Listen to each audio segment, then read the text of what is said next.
video Aura kasih sama Ariel ada gitu loh. Iya. Video plus-plusnya gitu. Tapi gue penasaran, sampai sekarang belum pernah gue lihat tuh barang gitu loh. Kayak Gua gimana aja sih nggak Aura pernah gitu kan. Lu sebenarnya sama Ariel ini ada hubungan ini nggak sih, Ra? Gue punya korek misalnya, Ra. Berapa sih endorse di tempat lu, Ra? Apa nih foto? Nggak korek. Halo temen, saya punya korek bagus gitu. Ya lumayan lah. Puluhan juta, ratusan juta? Nah, kalau gue lihat ya di Indonesia itu kayak politik itu seperti sinetron. Pasti kalau di sinetron ada protagonis, ada antagonis. Pasti ibu-ibu sukanya yang protagonis.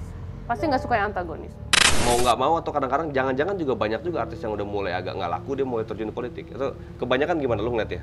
Stigma janda ini tuh nggak kesannya negatif gitu kan. Kayak kesannya Janda tuh negatif, hopeless stigmanya. banget. Menurut gue di Indonesia itu status janda tuh negatif loh. Nanya rate harga BO Waduh gitu. banyak Ada. banget. Jadi kan di Instagram tuh ada CV manager kan. Buat musik, buat endorsement itu banyak banget. Nawarin BO gitu. Oke, assalamualaikum warahmatullahi wabarakatuh. Teman-teman semua, balik lagi bersama gue Vasco Ruseimi di Macan Dialis. Nah, hari ini gue kehadiran Nona Jakarta. Enggak dong. Kok Nona Jakarta sih? Nona mana? Lu gimana sih? Kampung lu mana sih? Bandung. Nona Sunda, Bandung, Sunda. Nona Sunda ini ya. Kalau Mojang itu, Bandung. Mojang Bandung. Bu Aura Kasih. Yeay. Tahu gak sih Aura Kasih ini orang pada tahu lah, pasti lah, nggak mungkin nggak tahu lah ya.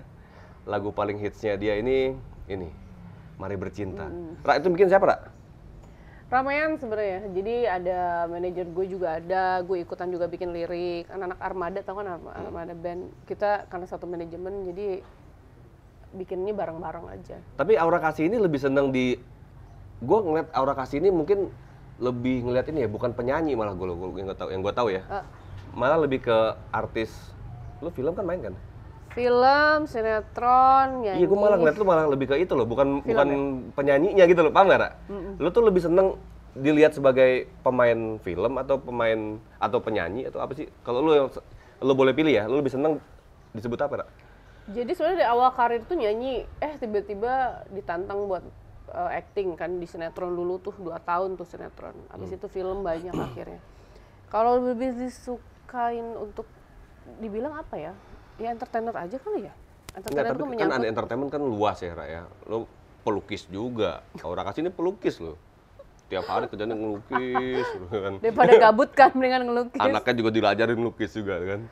Lu lebih seneng apa kalau lu mau disebut ada ya lebih bangganya lu disebut apa gitu, Ra? Seniman kali ya? Iya nggak sih? Mahal juga itu ya? umum banget Nggak umum lah. ya? Apa ya? Seniman. Ya Khususnya gitu loh. aktris aja lah udah. Main film ya. Oke. Karena kayak kebanyakan memang di acting sih ya kayaknya. Iya. Karena kalau musik itu memang umum, semua orang pasti suka musik dan pasti senang nyanyi gitu. Cuman kan Nggak masalahnya semua senang nyanyi atau Bu. gue di expert aja. Lo kebetulan profesional nyanyi Iya, ya. Walaupun banyak yang ngundang lo nggak pakai profesional gitu ujungnya ya. Iya, harga teman ya.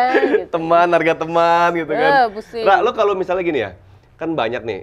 Kadang-kadang kendala penyanyi itu, walaupun orang menganggapnya nyanyi itu semua bisa nyanyi, gitu orang anggap gitu kan. Ya. Nyanyi itu kayaknya gampang, mudah. Sebenarnya kan orang nggak paham, karena kebetulan istri gue penyanyi juga kan gue dikit-dikit paham lah. Buat manggung itu kan ada juga harus yang dipersiapkan kan semuanya dan lain-lain tuh ya. Orang-orang kadang ngegampangin, lu berapa diundang, sekian, mahal banget. Kadang-kadang orang nggak menghargai intangible-nya itu loh. Yeah. Dari seorang seniman tadi, karena seniman kan nggak ada yang material. Yeah. Intangible yang dilihat kan. Lu ngeliatnya gimana di saat teman-teman, lu di sini ntar lu nyanyi aja lah, misalnya ada ngundang-ngundang gitu misalnya kan. Sementara sebenarnya memang kerjaan lu itu kan itu red card lu di situ kan. Gimana dong ngeliatnya, Ra, akhirnya? Ya kadang ya gimana ya, kalau untuk seorang penyanyi ini memang gak boleh terlalu banyak temen ya. Karena pada akhirnya setiap ke acara temen nyanyi, padahal kalau gue hitung gue udah dapet duit banyak banget nih kalau setiap acara gue datang nyanyi profesional. Iya. Ya which is nyanyinya tuh gak 2 lagu, bisa 4 lagu. Malah lebih banyak lagi orang lagi temennya. Lagi. Gue bilang nih orang-orang undang gue ini karena memang pengen nyanyi gratisan nih gitu. Jadi kadang dilihat dari segi apa ya lucu aja jadinya. Padahal kan sebenarnya teman itu kan harusnya kita saling support. Sama kayak kita buka kafe. Kita buka kafe yang diundang teman pasti minta gratisan. Iya kan? Bukannya nambahin bayar kan? Iya kan, salah. Kan nyebelin kan, namanya kita lagi usaha. Tapi orang minta gratisan. Ini juga kritik buat teman-teman loh. Beneran nih kritik banget loh, Ra. Gak ada harga teman, justru harga teman itu nambahin. Bener gak? Harga temannya gue tambahin deh gitu kan, support. Jadi sebenarnya ya support jasa, terus kan yang namanya balik lagi ya mungkin kalau gue lihat ya zaman dulu gitu kayak di Korea itu kan penyanyi dan artis itu jadi aset negara kan. Kalau di sini itu saking mungkin juga kita populasi penduduknya banyak, artis itu bisa dijumpai di mana aja. Pada akhirnya orang bukan nggak respect tapi kayak apa ya menyepelekan si pekerja seni ini gitu. Iya kan di Korea lihat mereka itu jadiin artisnya itu jadi aset gitu. Makanya mereka bisa menginvasi semua negara. Bisa dikuasain sama musiknya mereka, filmnya mereka, karena memang dari pemerintah juga disupport. Nah, balik lagi ini mah mental orang-orang aja gitu. Si pekerja seni ini dianggapnya ya udah lu nyanyi aja, lu penghibur aja gitu. Doang gitu dianggapnya. Iya gitu kan. benar. Jadi sebenarnya peran pemerintah juga harus ada support. Nah, dari situ mental orang berubah. Emang yang lo harapin apa peran pemerintah dalam rangka meluruskan mental tadi tuh?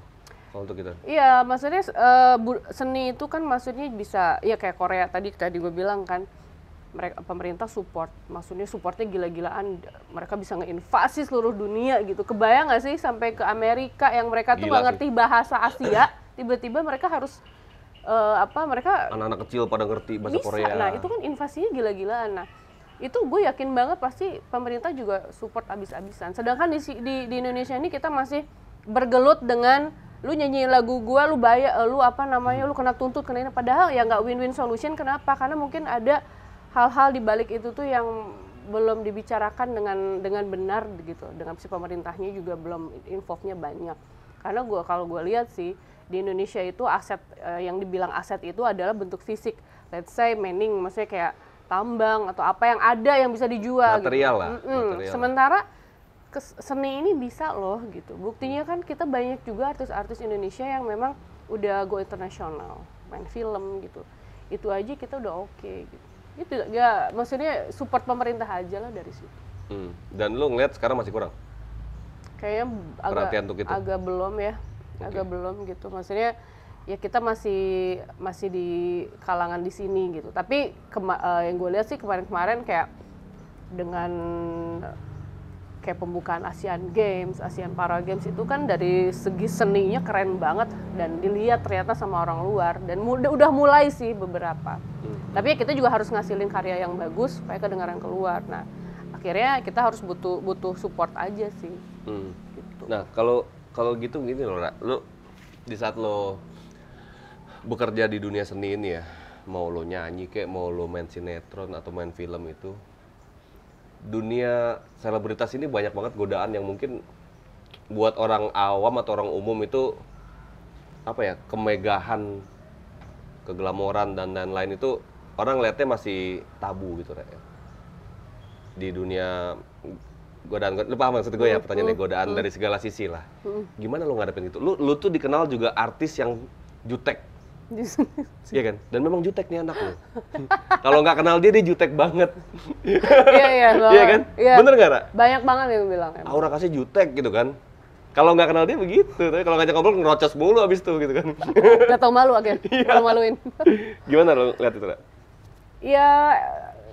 Ya dunia entertainment itu pasti identik dengan fancy ya, fancy, heboh gitu. Dan sebenarnya ya kalau gue pribadi ya nggak mau ke bawah alur sih gitu loh. Maksudnya artis itu harus begini, ada stigmanya kayak lu itu harus ya gimana sih memenuhi ekspektasi orang-orang gitu loh. Dituntut dengan kesempurnaan ya. Iya gitu. Artis tuh harus keren, harus gaya, harus apalah gitu. Nah, kalau gue pribadi gue nggak mau ikut alur, gue akan jadi diri gue sendiri. Toh kalau misalnya gue lagi nggak seneng atau lagi memang nggak mood, ya gue nggak boleh berpura-pura. Maksudnya jadi diri sendiri itu nggak salah kok gitu.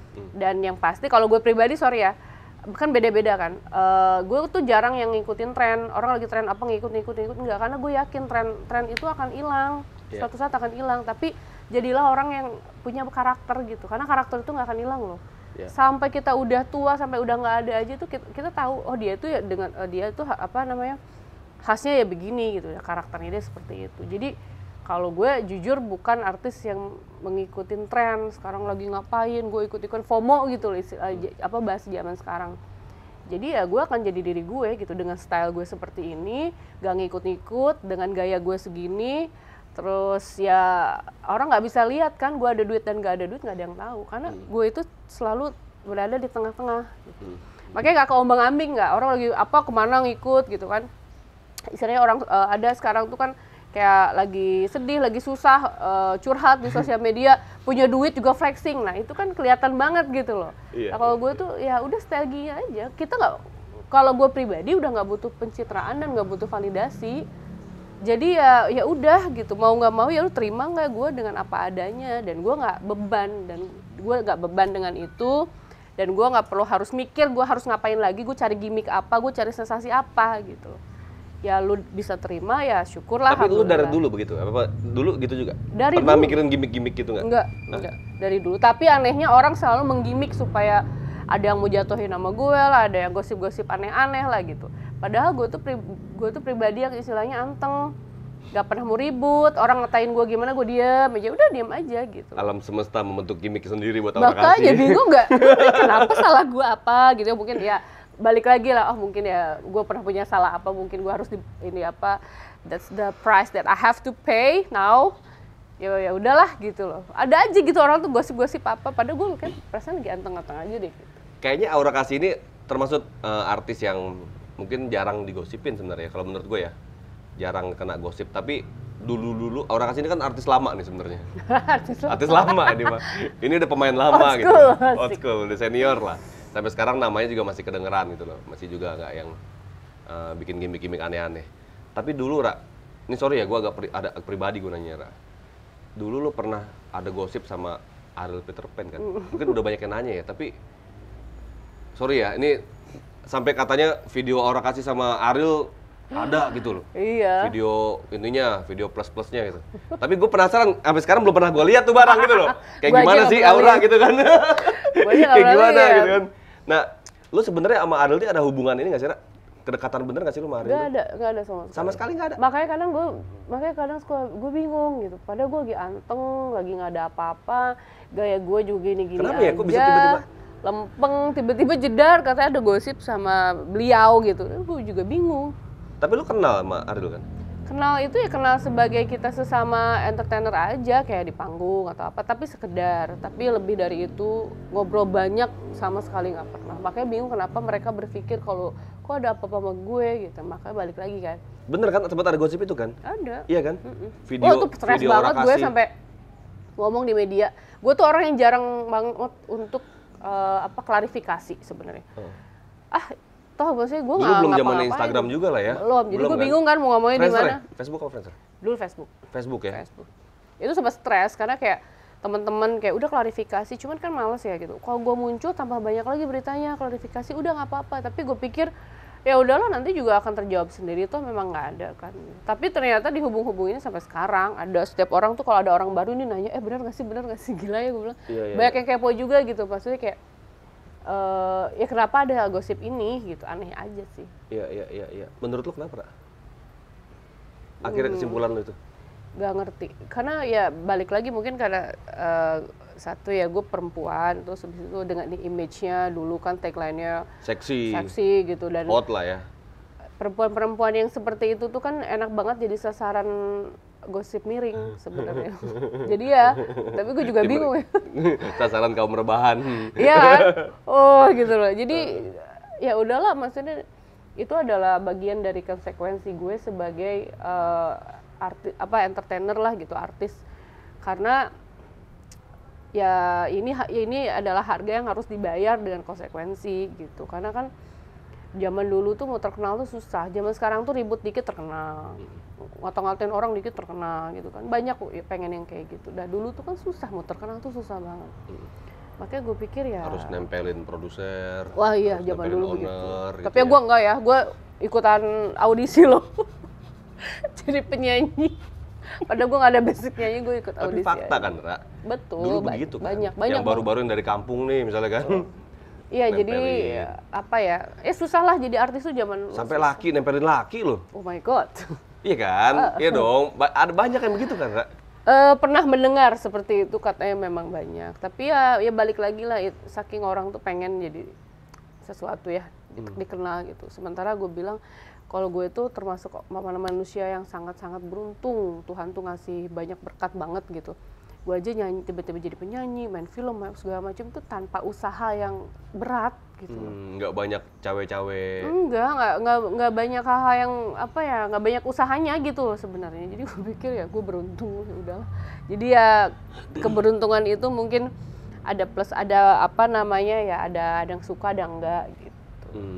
Karena kalau gue sih mikirnya ya, seseorang yang terkenal itu juga apa ya, ada energi baik dan enggak gitu. Disukain orang tuh bisa jadi baik atau buruk ke kitanya gitu. Itu kan it's all about energy gitu. Jadi gue pikir ya ada yang baik, ada yang suka, ada yang enggak, ya ke kitanya juga apa namanya, output apa, inputnya dan outputnya seperti apa kan kita juga nggak tahu ya.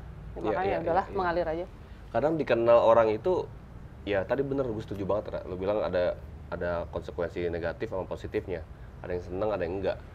Tapi mau nggak mau kan dengan lu dikenal publik, mau nggak mau efeknya ya lu capek ngelayanin orang minta foto, minimal gitulah ya. Itu lu gimana ngeliatnya, Ra? Nah, gue tuh termasuk orang yang strict ya, kaku sebenarnya. Kaku, dan kalau orang bilang tuh lu tuh terlalu idealis. Misalkan gue lagi sama saudara-saudara, sama keluarga, lagi me time lah sama saudara, sama keluarga gitu. Ada orang minta foto tuh gue bilang, aduh gue lagi sama keluarga nih gitu. Tapi gue harus memenuhi ekspektasi mereka supaya gue nggak dicaci maki. Pada akhirnya gue harus gitu terus gitu. Aduh, kadang gue bawa anak, tarik-tarik mbak foto, saya lagi bawa anak gitu. Aduh, saya bingung gimana ya gitu. Pada akhirnya masa sih gue harus memenuhi semua gitu. Terus nanti kalau nggak gue jabanin, dibilangnya jutek, dibilang ini. Terus akhirnya, pada akhirnya terserah deh lu mau mikir gue apa gitu. Maksudnya gue yakin gitu. Maksudnya apa isi hati gue itu hanya Tuhan yang tahu, dan semesta akan mendukung dan akan jadi output yang bagus suatu saat. Meskipun sekarang eranya adalah era pencitraan. Kan ya banyaklah orang playing victim untuk pencitraan, untuk banyak banget gitu. Dan gue tuh kayak gue bilang, gue tidak bertanggung jawab atas kebahagiaan orang lain, karena gue bahagia pun lu juga belum tentu mau tanggung jawab kan dengan kehidupan gue gitu. Jadi buat apa gue terlalu memenuhi ekspektasi orang. Tapi ya kadang kalau lagi bagus moodnya ya oke ya jabanin lah satu-satu, gak apa-apa gitu. Ya, tapi kalau lagi sama anak, lagi makan itu kan nggak boleh. Iya, memang kadang-kadang memang netizen atau yang lain-lain ini kan mereka nggak mikir, Ra. Kita juga manusia gitu loh kan, kadang-kadang ya aura kasih juga manusia. Lu mau kejar dia foto, ada bad moodnya juga ada gitu kan. Emang dia robot terus harus nyengir mulu. Orang hari-hari dia jutek begini mukanya kan. Buat senyum itu buat dia mahal gitu loh. Jadi kan susah gitu kan. Harus dibayar buat ketawa dia tuh. Bukan sombong ya, bukan sombong. Iya, lu kan jutek bukan lo tuh, Ra. Jadi lu tuh kalau bikin lu ketawa itu emang harus yang kerja gitu loh. Harus dibayar. Bener. Ya kan? Teman-teman gue bilang, gue bisa bikin lu ketawa. Ternyata usaha gue bisa gitu. Dan kalau lu mau ketawa sendiri harus kerja kan lu istilahnya. Lu atur dulu muka lu. Apa yang bikin lucu apa ya gitu. Bukan sombong, tapi memang udah settingannya begini. Dan bukannya nggak mau ya ngalahin orang, tapi kan kadang ada waktu, misal kita lagi makan lagi apa sebenarnya gitu. Itu tuh namanya apa, etika.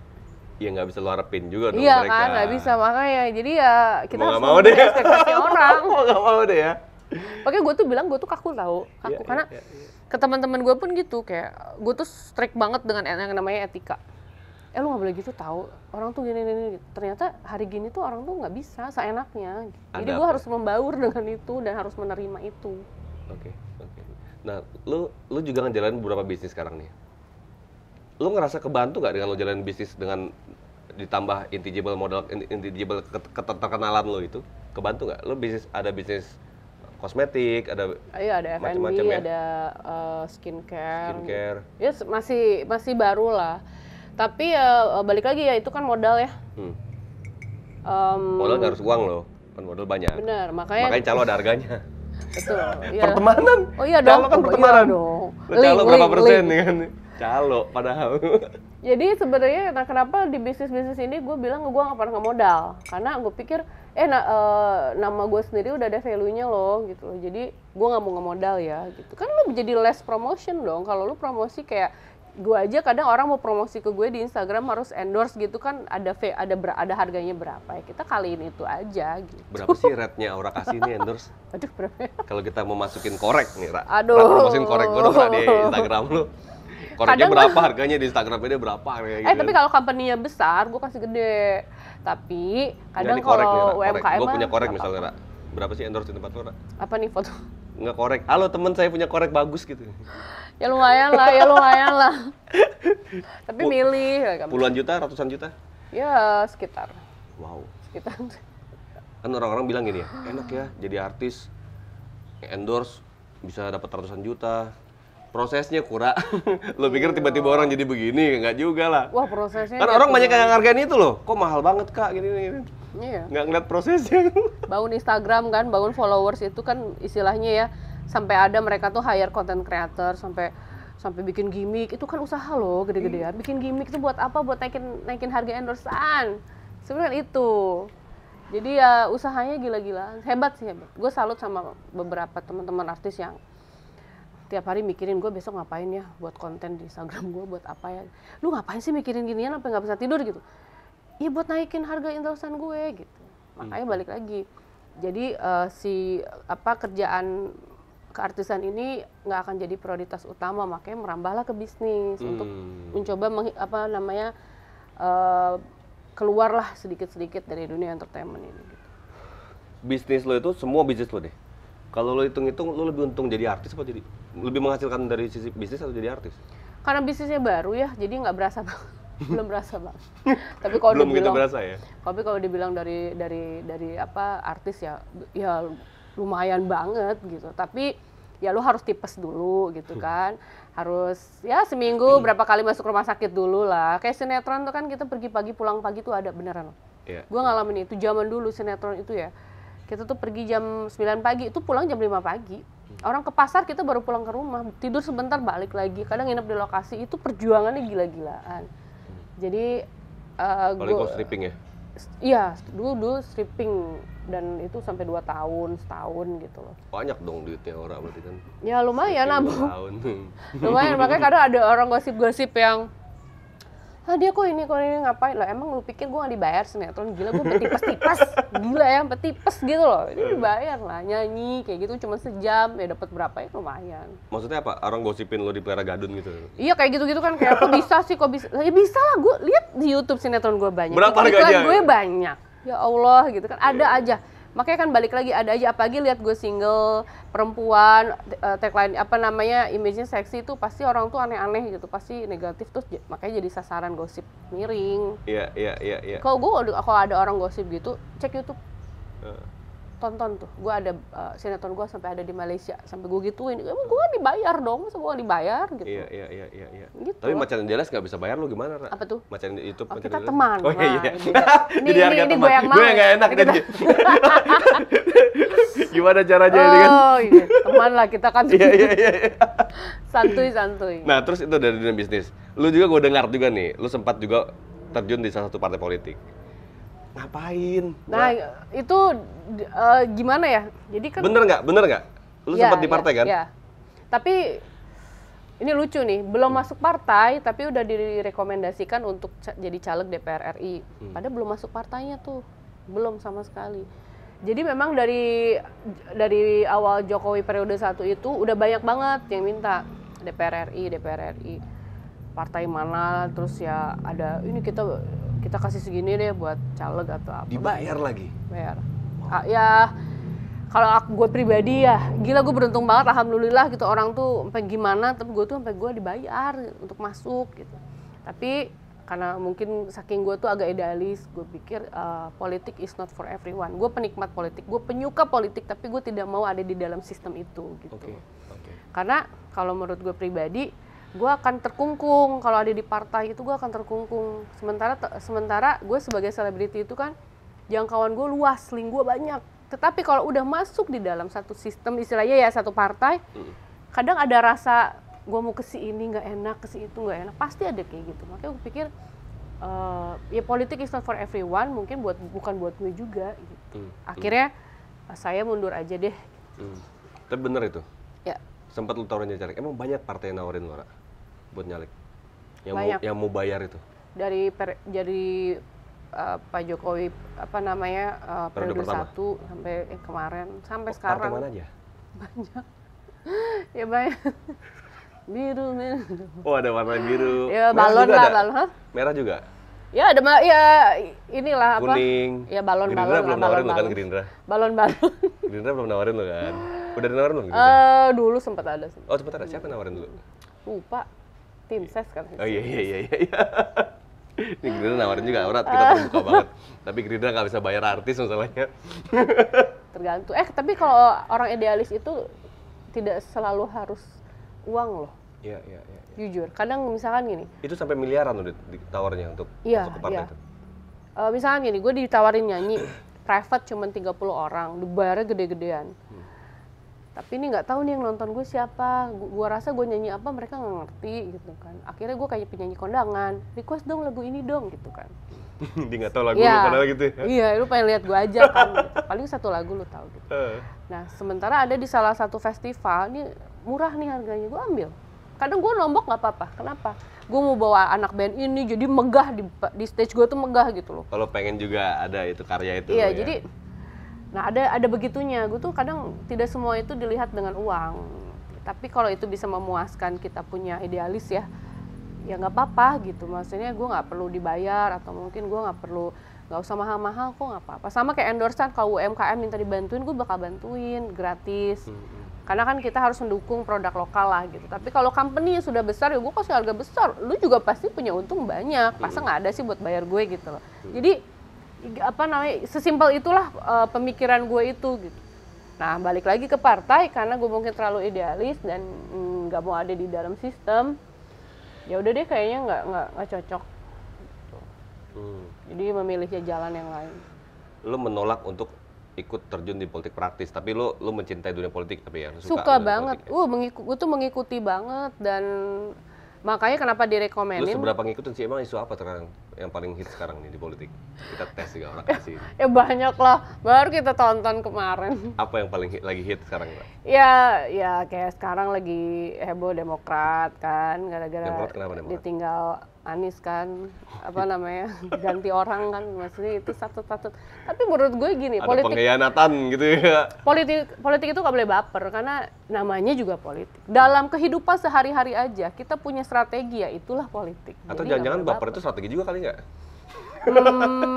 Nah kalau gue lihat ya di Indonesia itu kayak politik itu seperti sinetron. Pasti kalau di sinetron ada protagonis, ada antagonis. Pasti ibu-ibu sukanya yang protagonis. Pasti nggak suka yang antagonis. Makanya kita harus berperannya sebagai protagonis yang baik, sedih gitu. Aduh ya ampun kasihan ya. Jadi milihnya itu bukan karena kita tahu backgroundnya, partainya seperti apa. Pada akhirnya apa kasihan ya pilih dia. Aduh dia kayak baik deh. Sinetron banget. Gue melihat politik di Indonesia itu adalah sinetron. Cari empati sebanyak-banyaknya. Karena lu di dunia sinetron ya, lo ngelihat itu memang acting. Gue bilang waktu itu ke teman-teman inilah anak hippie juga. Gue kalau masuk jadi caleg, menang cepet nggak perlu keluar duit. Gue bawa anak gue, Bu, saya janda, saya juga ingin mensejahterakan perempuan-perempuan Indonesia sambil nangis. Jago kalau orang nggak milih gue pasti milih. Lu acting dikit Karena lah ya. Orang Indonesia itu masih pakai segala sesuatu tuh masih pakai batin. Kasian, nggak ada orang. Logika ke nomor 2 biasanya. Iya nggak ada, nggak. Kenapa? Satu, edukasi juga sedikit mungkin agak kurang. Literasi kurang. Iya, misalkan kita liatin sosok siapa, orang lihatnya gitu, gila nih ibu-ibu nih, misal pembicaraan di pasar, ibu-ibu misalkan, gila nih partai ini keren banget, nggak mungkin pasti dilihat, si itu kasihan deh karena dia gini. Akhirnya apa ya? Gue bilang sama teman-teman gue yang nyalek, cari empati sebanyak-banyaknya. Empati, simpati, cari deh. Apapun. Lu bikin drama apa kayak cari itu, karena orang Indonesia itu kelemahan kita adalah segala sesuatu tuh batin, pada akhirnya apa, negara baper kan katanya. Kalau ngejulutin orang paling nomor 1 karena pakai hati, gitulah, jadi logikanya nomor sekian. Jadi bisa-bisa Aldi Taher terjadi loh. Bisa loh. Jadi ya sebenarnya sesimpel itu ya. Jual kesedihan aja. Lo ngelihat gini, akhirnya sekarang ini banyak fenomena artis ini. Karena gini ya, politik Indonesia ini kan one man one vote demokrasinya. Jadi yang pertama kita harus populer dulu, baru electable kan. Betul. Kita nggak mungkin electable kalau nggak dikenal publik. Nah akhirnya banyak partai politik yang tadi seperti yang lo bilang, nge-hire artis-artis untuk bisa lebih mudah mengkampanyekan nilai-nilai kepentingan itu. Walaupun kadang-kadang pendidikannya belum masuk dulu nih. Pendidikan partai politik itu apa, manifesto partai politik itu apa. Kadang-kadang banyak caleg-caleg yang mengkampanyekan dirinya sendiri dan partainya seolah-olah dia misalnya caleg nih, seolah-olah dia maju mau jadi kayak calon gubernur atau calon bupati. Ntar niatnya, oke Bu, nanti kalau saya jadi anggota DPR, saya akan bangun jalan ini. Padahal kan belum tentu komisinya aja belum tahu di mana kan itu kan. Nah, kalau dia gubernur baru bisa eksekusi kan, eksekutor kan, eksekutif. Legislatif ya itu fungsi pengawasan, budgeting sama di legislasi kan di perundang-undangan. Nah, lu ngelihatnya para artis-artis yang akhirnya mau nggak mau atau kadang-kadang jangan-jangan juga banyak juga artis yang udah mulai agak nggak laku dia mulai terjun di politik. Itu kebanyakan gimana lu ngeliatnya? Kalau dia bilang udah nggak laku terjun ke politik, no comment, karena kan hanya mereka yang tahu kan. Tapi ada juga yang memang atau agak kurang agak menurun misalnya baru terjun ke politik. Bisa. Ada banyak kayak gitu kan? Ada juga yang mungkin di entertain dia bingung mau ngapain lagi, terus kayak udah dia terjun karena modal ya itu elektabilitas, maksudnya popularitas itu jadi modalnya dia. Ada juga kayak gitu, tapi ada juga yang memang basicnya memang pinter gitu, basicnya memang suka politik, dan itu gue sangat mengapresiasi sekali karena kayak siapa teman-teman aja contohnya? Banyak lah, kayak teman gue kan Nafa kan, dia tuh sangat seneng banget politik, dan gue sampai bilang lu harus jadi karena lu itu suka dengan politik, lu suka dengan ini gitu. Jadi bukan karena jadi DPR gajinya gede nih enak nih, itulah, jangan ke situ dulu. Tapi balik lagi kan kita harus ada dari segi apa ya, kalau gue bilang tuh kemarin gue sempat ditanya kalau mau nggak jadi legislatif, agak pengen. Alasannya apa? Ya karena gue pengen menyuarakan, tapi gue nggak punya platform, gue nggak punya wadah untuk menyuarakan aspirasi gue gitu loh. Misalkan gue senang di lingkungan, ya gue cuma ngomel-ngomel doang, ngata-ngatain orang, misalnya ini gimana sih pemerintah gitu, ngapain gue cuma modal jari gitu, kenapa gue nggak di dalam situ, ya bisa ya gitu. Tapi kan balik lagi gue harus bergelut dengan keidealisan gue itu ya enggak. Kenapa nggak lu misalnya bikin satu channel khusus gitu loh, lu ngebahas soal kritik terhadap bangsa, kritik terhadap ya, misalnya khusus untuk itu, jadi di luar dari dunia Aura Kasih sebagai seniman ya, lo bicara gitu. Kenapa nggak gitu? Sebenarnya kan bisa cukup ngangkat tuh sekarang kan dengan kritikan sosial media tuh cukup jadi sorotan publik loh sekarang. Sebenarnya ya good idea. Sempet sih kemarin ada beberapa kayak bikin YouTube. Lu lagi risih soal apa misalnya? Lu tuh ngomong misal gitu ya. Ya, tapi ya dengan ini ya bahasa yang bener lah gitu. Iya, jadi channel beda. Misalnya Aura punya channel ini, lu bikin channel khusus yang Aura Kasih yang dunia yang beda lah gitu. Good idea tuh, good idea. Iya kan? Langsung good idea. Coba bikin deh, timnya Aura nih semua lagi pada ngumpul nih kan. Bikin segera. Bareng dong kita dong. Boleh kita bikin bareng lah kalau perlu ntar. Situ kan subscriber-nya udah banyak. Iya. Gue nggak punya YouTube, gue nggak punya TikTok, cuma Instagram aja. Kenapa? Ya karena gue nggak mau menyita waktu. Masa Aura Kasih nggak punya TikTok? Coba cek TikToknya Aura Kasih. Nggak ada. Ada nggak? Palsu semua itu. Palsu semua. Nggak ada. Instagram aja tuh kadang gue matiin 2 hari dalam 1 minggu. Kenapa? Kita harus detox dari sosial media sih kadang. Atau laki lo yang nyuruh nggak? Nggak punya. Oh nggak punya laki nih? Aura Kasih nggak punya laki? Nggak ada. Masih menyukai kesendirian dan gini aja enak. Nggak punya pacar? Nggak ada. Kemana-mana sendiri? Iya ada lah, teman-teman ada. Oke, ingat Aura Kasih lagi jomblo loh. Ya gitulah pokoknya. Ibu anak satu, ya kan? Ra, gimana Ra, anak bule satu ini? Kenapa? Lo sebagai orang tua, single parent, apa sih yang di sisi apa ya? Menurut lo dunia parenting anak terhadap satu anak, apalagi yang notabene ini bukan anak dalam negeri nih, istilahnya nih kan, ini anak campuran nih kan? Gimana Ra? Sebenarnya ya mau dia mix budaya aja beda bapaknya sama ibunya kan gitu. Sebenarnya kan mix apa enggak tuh kan tergantung dia punya dia dididiknya seperti apa. Nah, kalau gue pribadi nih gitu loh. Yang penting itu adalah pendidikan informal, yaitu di rumah. Yang penting tuh bangun dulu moralnya, dari segi moral, spiritual, itu yang jadi beban gue tuh itu. Kalau untuk sekolah itu ya udah pasti sekarang mau pinter matematika, bahasa Inggris, bahasa Mandarin, kita tuh bayar aja buat les. Untuk finansial tuh maksudnya kita jangan khawatir, anak tuh bisa pinter dengan sendirinya kalau memang sekolahnya bagus, ada source-nya gitu loh. Tapi kan untuk moral itu kita harus kita yang terjun sendiri gitu. Karena fondasi manusia itu adalah moral dan mental ya gitu. Percuma sekolah tinggi terus sekolah keren, tapi kalau dia punya moralnya nggak punya moral, terus dari segi spiritualnya juga kurang, itu nggak bisa. Cuma punya ilmu aja gitu, tapi untuk segi kesadarannya nggak punya. Makanya gue selalu pengennya menanamkan ke anak gue tuh nanti tentang mindfulness. Percuma gitu loh, maksudnya punya ilmu yang sangat tinggi, bagus, ilmunya banyak, tapi tidak sadar. Nah itu kan bahaya. Makanya gue juga sekarang lagi belajar filsafat, itu kan penting. Itu adalah pegangan kita ya gitu, untuk kebatinan kita lah istilahnya begitu, secara spiritual. Itu yang penting tuh. Seberapa alim sih Aura Kasih? Wah, gak alim lah, gak alim amat. ya. Lo kemarin habis bikin pengajian, gue dengar katanya kan? Oh ya, kemarin gue sering ikut. Habib Umar ya? Habib Umar ya, ikut. Karena banyak yang bilang gitu, udah abis acara Habib Umar masih nggak pakai kerudung. Loh kenapa emang nggak boleh? Maksudnya semua orang tuh boleh lagi mendapatkan ilmu dari siapapun, tapi masalah style itu nggak bisa dipaksa, ya dong.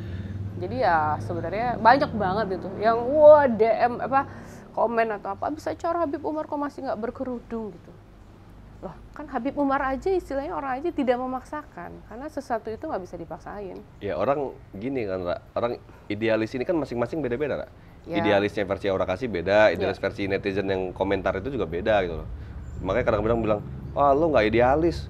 Idealis versi siapa? Versi lu versi gua kan gitu maksudnya. Iya, kadang orang memaksakan gitu. Tapi konsekuensi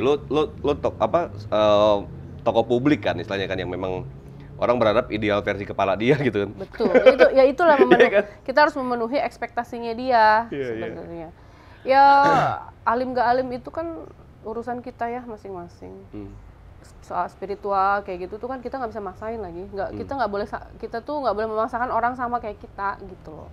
Tapi sebagai manusia kita tuh harus punya pegangan dari segi agama gitu. Kita punya agama, kita baguslah secara spiritual tuh buat apa ya, buat supaya kita tuh tahu jalan pulang ketika kita tuh tersesat. Maksudnya ketika kita lagi ada di suatu dunia yang memang riweh gitu, kita tahu jalan pulangnya kemana. Yang penting gue udah punya pegangan, karena manusia itu berproses, sama kayak karakter manusia berevolusi, tiap tahunnya pasti berevolusi. Ada perubahan, entah baik entah buruk, ya balik lagi. Yang penting kita punya pegangan si spiritual ini. Ya. Lu banyak pasti kenal elit di negeri ini gitu ya. Segala macam elitnya, mau di dunia apapun itu, di dunia politik, dunia bisnis, dan lain-lain. Banyak nggak, Ra? Misalnya elit-elit yang agak ganjen sama lo gitu misalnya kan.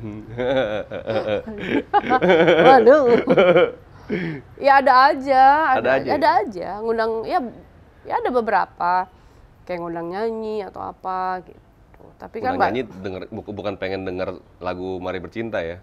Pengen ketemu Aura Kasih gitu. Ya ada yang begitu. Dan itu mah udah jadi hal yang lumrah ya buat pekerja seni gitu, apalagi perempuan gitu. Apalagi kan gue sekarang statusnya kan janda, jadi orang tuh mungkin cowok-cowok tuh lebih underestimate lah gitu. Wah dia kan janda pasti butuh duit lah, ini bahasanya kan banyak yang kayak gitu. Sementara makanya kadang gue bilang, ini gimana sih gue untuk menghilangkan si tagline itu gitu, dan stigma janda ini tuh nggak kesannya negatif gitu kan. Kayak kesannya tuh hopeless banget. Menurut gue di Indonesia itu status janda tuh negatif loh. Di keluarga, maksudnya di area, di rumah ya, di kampung gue aja tuh kayak orang abis cerai tuh jadi janda gitu. Gue sih happy aja. Kampung di mana? Di Tasik, di Bandung. Tasik kan janda banyak. Ya tapi kan itu kesannya untuk para tetangga yang insecure. Janda kecil-kecil loh, masih kecil-kecil malah janda loh. Tapi kan banyak tetangga itu yang insecure tahu, ibu-ibu itu kan janda. Jadi kesannya janda itu takut lakinya kena gitu.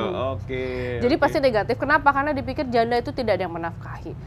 Pada akhirnya dipikirnya kan hopeless, terus apa aja mau, yang penting ada cowok yang bisa menafkahi. Nah itu stigma itu harus dihilangkan.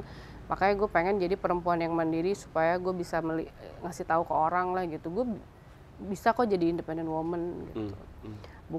Ya bisa dibilang gue tuh alpha female sebenarnya. Jadi ya agak susah ya cari pacar, cari suami itu agak susah karena gue terlalu dominan sebenarnya. Tapi gue Enggak, pengen karena menunjukkan terlalu lah. bule. Nggak susah kalau di sini nyari pacar. Itu kan euforia. Oh iya, Maria. Beda. Kalau Kan teman-teman bule. gue udah kawin Jadi kan. muka-muka Jawa, muka Padang, yang lain lu nggak usah harap deh.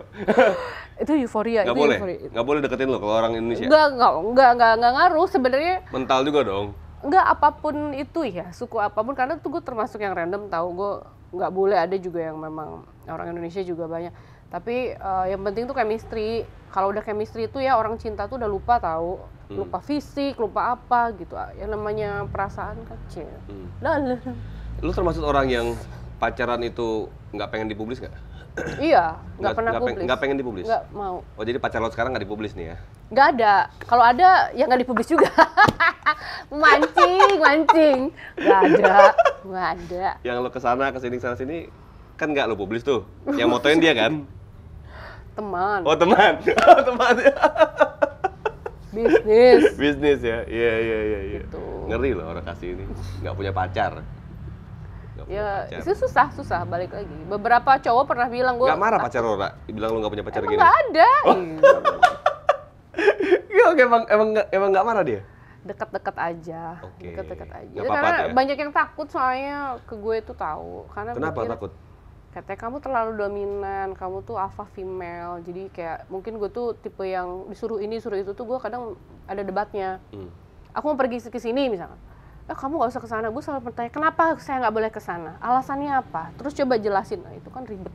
Dalam suatu hubungan tuh ya lu harus ikut gitu loh. Ya patriarki lah, laki-laki maksudnya pengennya lu gua ngomong apa lu ikutin. Sementara gue tuh nggak bisa. Kenapa? Alasannya apa? Toh gue juga ngapa-ngapain gitu. Tapi gue rasa kalau misalnya laki-laki itu pun makomnya lebih dibanding lu nurut juga gue rasa. Selama makomnya harus lebih tinggi ya. Betul. Kalau mungkin Lu nggak terima kalau makomnya, lu kenapa larang gue ada apa nih gitu? begini? Tapi kalau perintahnya jelas, tak, nih, dan makomnya udah jelas lah ya. Betul. Gue yakin lu orang yang nurut. Betul. Yakin gue? Iya, baik kok. Selama makomnya tepat ya. Betul. Tapi bisa nggak menaklukkan makomnya orang kasih itu kan? Yang ditantangan buat bagi laki-laki. Berarti ya harus benar banget. Nurut kok, kadang nurut. Ya. Tergantung. Yang masuk di logika nurut. Lo karena gini, dia ada punya fungsi ini ya. Dia ini hobi masak loh. Hobi masak, hobi lukis. Jadi fungsi sebagai istri sebenarnya udah lengkap gitu ya. Tuh, kurang apa lagi coba? Iya, lo terlalu terlihat jutek masalahnya. Orang takut deketin lo. Itu adalah self defense, gitu. Karena terlalu banyak senyum itu bahaya. Orang-orang yang malah jutek ini lebih bahaya loh. Kenapa? Justru gini, gue kadang kalau udah lagi kena ada lo selesai lo. Selesai lo. lagi ada berkumpulan laki-laki itu gue nggak mau senyum, diem aja, bahaya. Gue jutek aja, ada aja orang tuh gangguin kan, gimana gue senyum? Pakai gue nggak mau, pasti gue kayak muka gue kayak flat gitu loh, takut.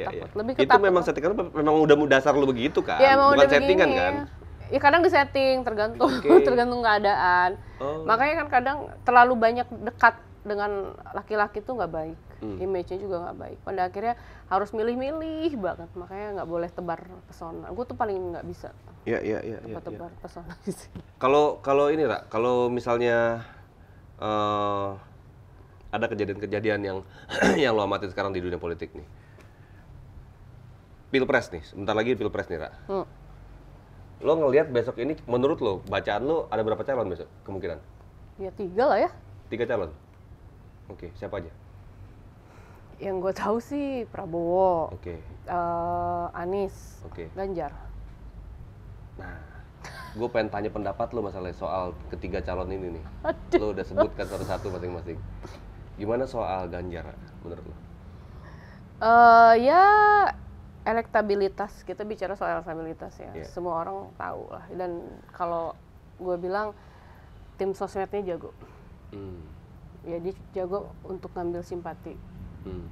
Jadi orang tuh suka gitu dengan mungkin video-videonya yang lucu atau mungkin tentang keluarganya. Ya tadi yang dibilang. Politik di kita itu seperti sinetron. Ambil simpati penonton sebanyak-banyaknya. Apalagi sekarang era digital, sosial media itu penting banget. Pada akhirnya orang nggak ada yang nanya prestasi dia apa, nggak ada. Tapi ganteng nggak dia, cantik nggak dia. Dan elektabilitasnya, namanya bagus nih. Mau masuk gorong-gorong nggak dia gitu kan? Jangan masuk gorong-gorong, foto-foto gorong-gorong nih gitu kan. Apa kelebihannya Ganjar Pranowo? Gak tahu gue. Gak, gue gak tahu beneran. Kekurangannya. Gak tahu. Gak tahu juga. Gak ngikutin, banget. Anies Baswedan. Ya kan kita tahu dia, ya kalau Pak Ganjar kan Gubernur Jawa Tengah. Oke. Pak Anies kan ex-gubernur DKI gitu. Ya semuanya pasti ada kontribusinya lah di daerah masing-masing. Mungkin kan Pak Ganjar gue nggak ngikutin karena gue bukan orang Jateng, nggak tahu jadinya gitu. Kalau Pak Anies di sini ya gue orang warga Jakarta gitu ya apa ya? Ya mungkin mengatasi banjir mungkin. Oh, dia udah pengalaman ngatasin banjir gitu ya? Nggak tahu juga. Oh dia ini gara-gara ngatasin banjir jadi harus jadi presiden. Gak tahu gue, sumpah gak tahu. Oke. Jadi apa kelebihannya Anies Baswedan? Apa yang gak tahu gue sejarahnya? Kekurangannya. Gak tahu juga, kekurangannya gak tahu juga apa ya kekurangannya. Gak tahu juga. Oke. Gak ngikutin. Yang terakhir Prabowo Subianto. Ya kalau Pak Prabowo mah kita ya tahu lah ya, maksudnya dengan ada hubungan dengan presiden kedua kita gitu kan. Terus ya yang kita tahu beliau Menhan kan. Apa kelebihannya sih Pak Prabowo? Ya tegas sih, tegas. Dan sebenarnya pemimpin itu harus pintar dan tegas ya, karena kalau enggak rakyatnya ngeluncang. Oke. Kekurangannya? Kekurangannya paling yang kita pernah dengar ya isu-isu aja lah, isu-isu isu-isu masa lalu yang diangkat lagi gitu aja Pak. Basi sih ya, itu tuh nggak ada yang kebukti semua. Berapa kali pilpres juga isunya itu mulu diulang-ulang kan, HAM gitu yang lain-lain tuh ya. Iya, dan kan kita juga pada saat itu umur kita umur berapa sih gitu kan, iya, kita juga nggak tahu juga. Udah gitu kita lebih ngerti lagi seolah-olah anak milenial gitu kan, kayak gitu kan. Iya. Jadi ya Prabowo punya kelebihan apa, Ra? Yang paling penting buat dia, menurut lo? Kalau gue lihat ya dia tuh jadi dirinya dia sendiri aja sih sebenarnya. Oke. Dari dulu. Oke. Ya dia gitu. Dia nggak peduli aja gue disukain apa enggak, yang penting gue punya visi misi. Kalau gue lihat. Murni ya? Ya ada visi misinya. Nggak gitu. banyak pencitraan gitu maksudnya? Ya kalau gue lihat di era digital gini kan ada banyak orang tuh yang berbondong-bondong untuk cari simpati dan pencitraan. Kalau gue lihat ya Pak Prabowo ini ya dia menjadi dirinya dia aja. Ya udah ya gue gitu loh. Jadi dukung Prabowo ya? Kita lihat seperti apa nanti. Gue sholat istiqoroh dulu. Sebelum kalau nyoblos. Dari 3 calon tuh, Ra, lu mau dukung siapa? Yang paling kira-kira yang paling pas lah buat lu? Plus minus, ada punya plus minus tadi kan? Ini Ganjar, Anies, Prabowo misalnya. Yang kira-kira paling kayaknya lebih mungkin yang mana yang lo akan lo dukung? Gini ya, yang dua itu kan kader. Oke. Pak Prabowo ini kan memang sudah punya partai. Oke. Itu kan ada plus minusnya. Kader dan bukan Nah, kader itu ada plus kalian ya. minusnya. Nih, kalian ya. Ada plus minusnya masing-masing. Nah itu balik lagi lah, beda-beda gitu. Prabowo presiden. Ya kita istiqoroh dulu. Kita istiqoroh dulu lah. Tapi kira-kira teman-teman tahu lah ya kode-kodenya gitu kan, orang kasih ke ya mana. kan kita mah logika aja gitu loh. Yang kita tahu ya, yang gue tahu ya seperti itu. Kan bisa aja salah, tapi kan ada yang udah lo kenal nggak sih secara pribadi? Enggak ada. 3 calon ini? Enggak. Sama Pak Prabowo mau kenal? Ya boleh kenal-kenal. Pak Prabowo, orang kasih mau kenalan sama Bapak. Boleh nggak Pak? Boleh. Oh. Mau lah, mau. Bener ya, gue bilangin ya sama Bapak ntar ya? Iya. Bapak keren. Bapak keren, ya kan? Ya. Raffi Ahmad saya sebut dukung Prabowo di sini. Aduh. Bro, gini, jadi bro lagi. Nah gini, Ra. Tantangan di dunia perempuan nih, Ra. Khususnya sekarang nih, banyak kasus KDRT dan lain-lain lah semua itu. Lu gimana ngeliatnya kayak yang gitu-gituan? Lu dapetin itu nggak sih dulu? Enggak. Terus lu pisah itu tuh kenapa? Oh ya memang klasik. Sudah tidak cocok lagi. Klasik banget sih. Ya nggak jodoh aja lah. Chemistry-nya udah nggak nyambung gitu. Penting loh chemistry nggak nyambung. Ada orang tuh pencitraan chemistry-nya nggak nyambung, tapi sosokan buat mesra gitu kan nggak bagus. Karena kan aku udah punya anak ya, jadi itu penting. Kebahagiaan ibu itu penting. Ya. Anak tuh sering main handphone nggak sih? Enggak. Nggak pernah kasih? Enggak. Kenapa? Ya nggak boleh lah. Aku tuh paling banyak ngasih buku di rumah. Makanya kan main musik. Kan gue main piano juga, gue suruh main piano. Terus banyakannya sih baca buku sama ngelukis. Nonton itu paling sehari 30 menit atau sejam-sejam TV ya. Tapi kita matiin pun dia juga nggak apa-apa kok. Siapa sih artis idola lu sebenarnya? Artis idola? Iya. Lu punya yang wah keren nih orang. Siapa ya? Masa lu nggak ada ngeliat orang yang keren gitu loh? Di dunia lu kan masih ada lah. Di luar dunia aja orang lihat ada kan gitu kan. Ah, Oh my keren nih God. orang nih misalnya. Di Indonesia, Ra. Kalau mungkin kenal secara pribadi akan gue bilang keren. Masalahnya kan kalau Jangan cuman yang kenal pribadi doang. kalau lihat di sosmed itu tidak seperti yang kita lihat. Sosmed itu dunia yang tidak Palsu. iya, dunia tipu-tipu loh. Jadi kita nggak tahu. Gue bisa aja ngeliatin gue sholat, apakah benar gue sholat apa pencitraan kan gue nggak tahu. Makanya kalau gue pribadi kenal, mungkin gue bilang keren. Oke, siapa, Ra? Masalahnya Yang lo kenal banyak kan? iya, siapa ya? Ya siapa ya, gue juga Nggak ada yang keren. nggak tahu. Bukan nggak ada keren, gue nggak tahu, nggak kepikiran. Oke. Siapa ya? Politisi? Idola lu? Politisi itu, aduh, siapa ya? Juga bingung kan politisi jadinya. Jadi bingung. Dia kalau di depan kamera bingung jawabnya. Padahal di belakang kamera udah jawab sebenarnya. Ya gue suka yang nggak pencitraan lah. Yang penting Oke. tuh visi misinya jelas. Iya. Dan dia punya program. Yang penting tuh sebenarnya mau jadi apapun, mau caleg kayak, mau jadi capres kayak, mau jadi Gagasan. bupati apapun lah gitu istilahnya. Yang penting tuh punya program yang jelas buat masyarakat gitu. Karena kan ini nggak main-main.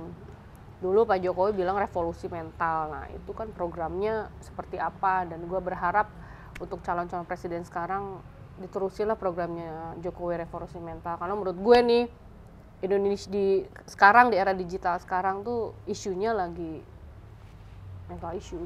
Ya, ya, Orang ya. begitu cepat kesulut emosi. Ya tadi KDRT. Maaf ya ada pelecehan seksual gitu loh. Tokoh-tokoh penting, tokoh-tokoh agama bisa melakukan pelecehan seksual. Itu kan it's all about mental kan. Nah itu yang harus dibenerin. Karena kita merubah suatu sistem tuh nggak bisa, tapi manusianya dulu yang dibenerin mentalnya. Ya, semoga mereka punya program yang bagus untuk masyarakat. Iya, lu belum jawab siapa?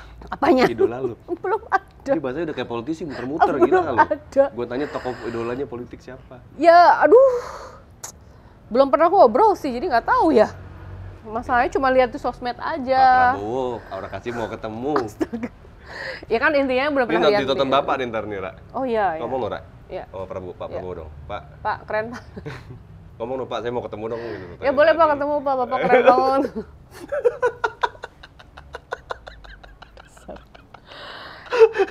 Ra, tadi lo bilang ada isu-isu pelecehan seksual gitu. Lu sering dilecehkan seksual nggak secara pribadi? Aduh, kalau bentuknya Ada yang sampai drop loh, sampai mau bunuh diri gara-gara dilecehkan seksualnya. Ya nggak harus secara fisik ya, maksudnya mulut aja bisa langsung. Oh drop, iyalah, banyak itu loh. kok itu banyak. Kayak catcalling kan kayak gitu kan banyak. Kayak misalkan makanya gue udah gak nyaman nih nyanyi di klub itu gitu. Karena matanya mereka ini udah kesannya udah pandangannya ini udah nggak enak gitu loh. Makanya kan nyanyi sekarang milih-milih. Terus ya gitulah, dengan misalkan ya ada Mbak Aura katanya mau ada yang mau kenalan misalkan gitu, nyanyi boleh nggak, berapa, itu aja menurut gue kayak nggak enak. Menurut gue itu pelecehan loh, nggak boleh. Oh ya? Iya dong, Ya, karena kan bisa oper manajer langsung. Oh ya nanti kalau ngomong manajer gue. ya tapi kan maksudnya acaranya nggak jelas, gue suruh nyanyi ngapain gitu kan, ada juga banyak banget, dan menurut gue itu agak pelecehan. Kayak aduh kok gitu ya gitu. Tapi balik lagi. Oh lu udah punya aja feelingnya tuh ya? Ini arahnya kemana, arahnya Iya kemana? dong, kalau kan kita biasanya saya kasih tahu orangnya siapa, tapi deal dulu gitu. Ya gue nggak mau lah. Terus yang datang siapa, rilis siapa aja yang datang, ini acara apa, perusahaan apa, nggak mau ngasih tahu, ya aneh dong kalau gitu. Makanya nggak pernah diambil. Pas kok gue ambil, gue udah punya perumahan banyak tuh di Jakarta. Sumpah. Gue nggak akan. Acara-acara private gitu ya? Gue nggak akan endorse gitu. Iya nggak, udah kaya raya gue ini pasti. Udah nggak muncul lagi lalu di layar lah ya? Iya, beneran deh. Dikekep udah pasti. Beneran. Masalahnya nama baik kita itu, marwah kita sebagai perempuan itu penting. Karena gue udah jadi seorang ibu. Dari karakter aja udah berubah gitu, udah berevolusi lah gitu. Masa sih gue masih main-main di situ? Tapi Ra, sorry ya Raya, banyak kayak nawarin lu BO, BO itu apa? booking out itu. Oh, kok booking online? Ya BO kan booking, apa sih booking out, bener nggak sih? Booking out, Apa sih? Booking online, bukan ya? booking online ya? Hah? Ya BO tuh ya nawar untuk itulah. Nah, ya balik lagi Ada deh, itu yang kayak mau kenalan, ada ini nih, siapa nih mau kenalan nih, gitu kayak gitu-gitu. Nanya rate harga BO Waduh, gitu. banyak Ada. banget. Jadi kan di Instagram tuh ada CV manager kan, buat musik, buat endorsement itu banyak banget. Nawarin BO gitu. Kenalan, banyaknya kenalan. Oke. Nggak yang langsung to the point misalnya. Gua nggak ada. Lu berapa harga lo BO lu? Oh enggak, alhamdulillah nggak ada. Alhamdulillah kalau gitu nggak ada. Pasti mereka nyanyi. Terus abis itu, iya mau kenalan nih, katanya mau ada acara dinner, acara apa. Makanya kalau gue iyain semua, gue bilang, gue Nama lu juga muncul loh di yang dulu beredar tuh rate BO itu. Oh ya? Iya kan ada juga nama lo. Ini berapa yang dulu lagi rame tuh artis-artis. Harga BO artis ya? Bener nggak sih? BO artis kan? Tapi gua nggak tahu, balik lagi yang video Aura kasih aja bilangnya katanya waktu sama Ariel tuh ada, tapi sampai sekarang kita belum lihat mana videonya gitu. Gue juga mau lihat. Atau jangan-jangan lu ada nggak sih? Gue bilang tuh nelfon lu. Gak ada, gila. Gue pernah ngomong loh. Lu simpan di hard disk nggak videonya, Ra? 2010 gue pernah bilang, ada yang bisa bawain video itu ke sini, gue bayar. Sekarang gue bayar cash 2M, gue bayar. Gue pernah ngomong di media. Mana teman gue kan juga banyak lah, ada beberapa isi polisi ya. Mbak, sok cariin Mbak, pernah nonton nggak? Ada nggak? Enggak katanya gitu. Ya memang gue nggak ada apa-apa. Nggak ada yang pernah lihat. Makanya gue tuh rawan fitnah. Rawan Dan iya gitu, maksudnya karena ya balik lagi kan image seksi lah apalah gitu loh. Dan lagu gue kan Mari Bercinta. Coba lagu gue Mari Mengaji di awal. Iya. Kan? Diundang musyawarah lo ntar yang ada. Gue ganti nanti bulan puasa Mari Mengaji. Mana lagu Lu Mari Bercinta? ajak musyawarah nu. Ora gitu. Salah di lagunya Mari Bercinta di gue. Salah banget ini. Jadi negatif gitu orang tuh. Tapi ya balik lagi, maksudnya gimana cara kita supaya ya ekspektasinya mereka tentang hal negatif tentang gue itu tidak terjadi, ya gue harus jaga diri lah. Yep. Jaga diri, tahu diri lah gitu loh. Maksudnya untuk menghindari hal-hal yang nggak baik lah, menyimpang gitu. Makanya Lagi anak masih kecil gitu kan. Iya, Ntar image-nya kalau anak denger gimana nggak enak gitu ya. film aja, film nih banyak tawaran film, tapi banyak kissing scene lah apalah, itu banyak yang gue ambil loh. Karena akan jadi jejak digital, maksudnya itu akan dilihat lagi gitu kan. Jadi gue pikir bukannya gue nolak rezeki, tapi salah nggak sih nggak mau ngambil yang kayak gini gitu. Banyak banget series lah apa, banyak sekali, cuman gue nggak mau, emang udah nggak mau. Makanya sekarang merambahnya coba bikin yayasan, bikin apa tuh bisnis, karena memang mau keluar dari dunia entertainment sedikit-sedikit. Karena udah jadi ibu. Apa Aura Kasih Foundation ya? Apa sih itu? Ya, Aura Foundation bikin. Bikin buat apa itu? Kita sih fokusnya pengennya di edukasi, karena beberapa volunteer nih kemarin udah ke Sumba mendistribusikan sampai 20.000 buku ya, 20.000 buku. Ya sedikitnya di umur gue 36 tahun ini pengen mencoba inilah berkontribusi buat negara lah, hal yang baik gitu. Karena gue beneran deh, gue tuh kalau boleh jadi caleg, pengen banget ini ngebenerin Ya kenapa lu nggak maju? mental ini gitu loh. Ya apa belum lah, mungkin belum siap juga sih sebenarnya. Tadi yang gue bilang tadi, karena terlalu terkungkung jadinya ya. Ya tapi kan bikin yayasan ini kan istilahnya project ikhlas gitu loh, sebagai volunteer. Juga banyak orang yang pengen jadi volunteer gitu, project ikhlas kan tahu nggak dibayar lah gitu. Tapi kan kita menyatukan visi misi, frekuensi yang sama itu, semoga jadi energi yang baik aja. Tapi itu lu coba jalanin, lu bikin konten yang apa namanya, segmennya AB tadi ya, yang tadi kita bicara di dunia politik dan lain-lain, biar nanti toh kalau lu toh akhirnya memilih terjun di dunia politik, orang nggak mesti kemakan Aura Kasih cuma karena model terkenal, kan banyak yang bilang begitu ya. Jadi orang juga udah ngeliat isi kepala lu apa gitu loh. Kan mau nggak mau lu jarang ngobrol tentang isi kepala lu di publik ya. Betul. Wajar dong, orang masih mikir lu soal gitu-gituan jadinya kan orang nggak tahu apa isi kepala lu. Iya. Jalanin tuh, nih tim-timnya Aura Kasih bikin Aura Foundation dan lain-lain. Ini ada Aura Foundation, ketuanya dia? Iya. Iya. Oke. Ya gitu dah. Ra, thank you Ra ya. Thank you banget. Semoga ini bermanfaat lah. Sebenarnya ini diskusi yang nggak tahu penting apa enggak ya kan, tapi semoga penting lah. Ya gimana? Ini bermanfaat. Ada banyak isu-isu yang apa namanya kita gali isi kepalanya Aura Kasih tadi kan. Semoga orang-orang besok-besok melihat Aura Kasih bukan hanya di wilayah seksinya dia atau jandanya dia gitu kan. Tahu deh. Tapi gue penasaran, Ra, Ya. isi DM lu kayak gimana sih? Isi DM, ya kebanyakannya ya cowok sih. Cowok semua. Nih ya kalau dilihat tuh kan ada tuh apa presentasi followers tuh ada berapa? Cowok 69%. Oh gitu ya? Cowok. Gue juga loh cowok 70%. Sebel banget gue. Hah? Iya, Masa? iya. Ya kan bikin konten macan idealis tuh laki Tapi banget. sebel, gue kan pengennya yang gitu loh, kebalik gitu Jangan loh. dong. Ini kok kenapa jadi cowok semua yang ini Ya follower makanya gua? lu bikin kontennya itu, konten nyuapin anak. Pasti ibu-ibu seneng. Iya. Bapak idaman Iya. gitu. Ada tuh salah satu kawan kita juga yang kalau udah megang anak tuh langsung kontennya viral rame. Iya. Tapi kalau dia sendiri nggak ada yang nonton gitu. Tapi kalau lagi sama anaknya, wah rame tuh. Betul. Ya Gitu. kita pencitraan dulu nanti ya. Ra, thank you Ra ya. Thank you banget. Assalamualaikum warahmatullahi wabarakatuh.